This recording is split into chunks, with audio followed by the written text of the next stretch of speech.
આપનું શું નામ છે બેન? ક્યાંથી આવો? ભચાઉથી આવો. વાહ વાહ. કેટલા વર્ષે દીકરા? 34 વર્ષ પછી દીકરો અને દીકરીનો જન્મ થયો. વાહ.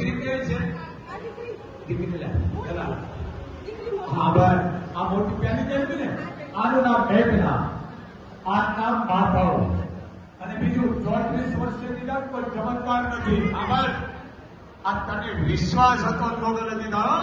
આ કરોડો રૂપિયા મોગલે દીધે પગારે વગર આ મોગલ ચમત્કાર નથી. આ 34 વર્ષે બે માણસ જુઓ રાજી થાય જુઓ, દીકરો અને દીકરી. આ વડવાલીની તાકાત.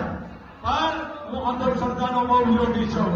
દવા અને દુઆ બે રાખો, કારણ કે ડોક્ટર એક ભગવાનનો ભાઈ છે. એમ તમને વિશ્વાસ હતો એટલે મોગલે દીધા બેટા. પણ મોગલમાં તારીથી વધારો